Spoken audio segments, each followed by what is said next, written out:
नमस्कार मैत्रिणींनो, रशू सेवर रेसिपीमध्ये तुमचे मनापासून स्वागत। आज मी तुम्हाला सर्वांचा आवडता पदार्थ जो की प्रत्येक घरामध्ये नाश्त्यासाठी वापरला जातो तो म्हणजे पोहे कसे बनवावे ते मी आज तुम्हाला सांगणार आहे। मी इथे या पोह्यांसाठी कढीपत्ता, त्यानंतर कोथिंबीर, 2 मध्यम आकाराचे कांदे, एक छोटा बटाटा आणि 4 ते 5 मिरच्या।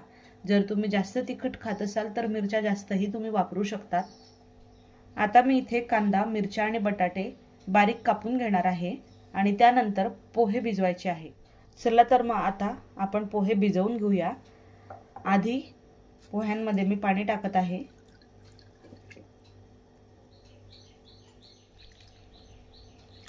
आपण आधी जे पाणी इथे टाकणार आहोत त्याने व्यवस्थित पोहे धुवून घ्यायचे आहे आणि हे पाणी काढून घ्यायचं आहे।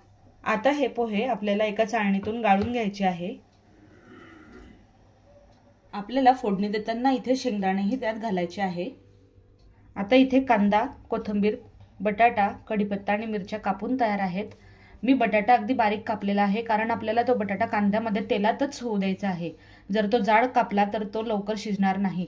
आणि पोह्यांमध्ये अशा बारीक बारीक गोष्टी आहे की प्रत्येक वेळी पोह्यांची चव ही बदलत राहते। जर तुम्ही ह्या पद्धतीने पोहे करून बघितले तर नक्कीच तुमचे पोहे अतिशय छान होतील आणि चविष्टही होतील। पोहे मी अशा चाळणीमध्ये गाळून घेतलेले होते।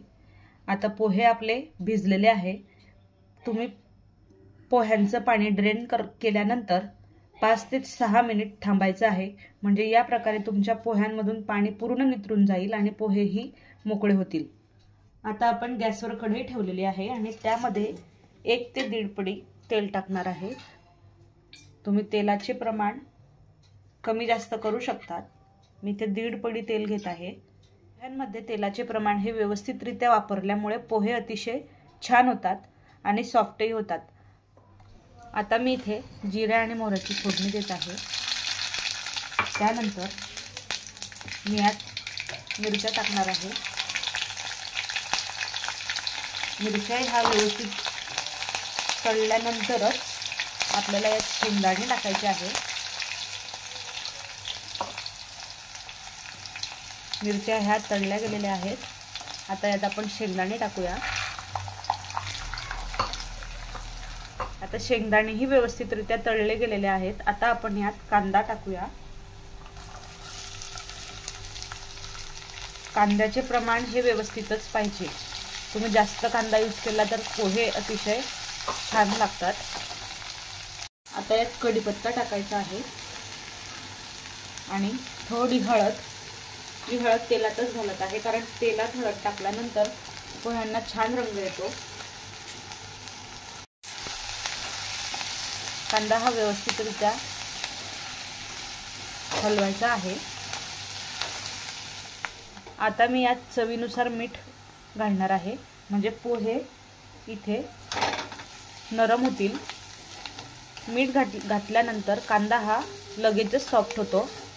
कांदा आता नरम व्हायला सुरुवात झालेली आहे। त्याच वेळेस आपल्याला इथे बटाटे टाकायचे आहेत।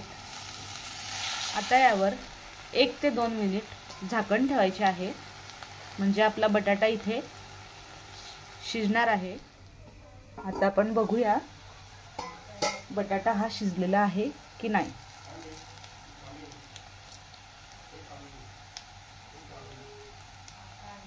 बटाटा थोडा हार्ड आहे, त्यामुळे आपल्याला परत यावर थोडं झाकण ठेवावं लागेल।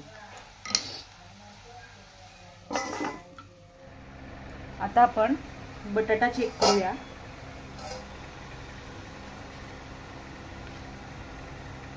बटाटा हा शिजलेला आहे। आता आपल्याला यात पोहे मिक्स करायचे आहे।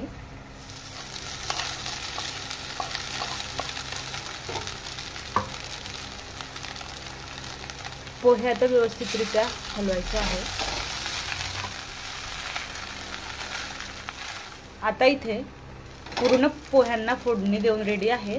आता आपण यावर 1 ते 2 मिनिट झाकण ठेवायचं आहे। आता आपण इथे झाकण उघडूया।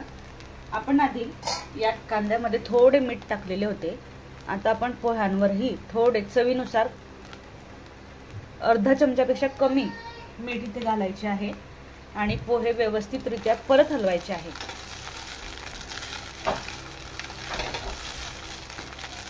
आणि आता मस्तपैकी कोथिंबीर आपण टाकूया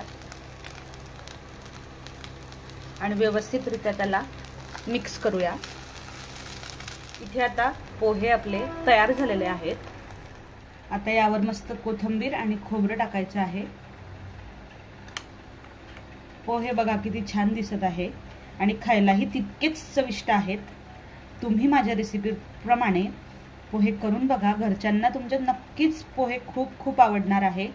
तुम्हाला जर माझी पद्धत, माझी रेसिपी आवडली असेल तर प्लीज माझ्या चॅनलला लाईक, सबस्क्राईब आणि शेअर करा। Thank you for watching.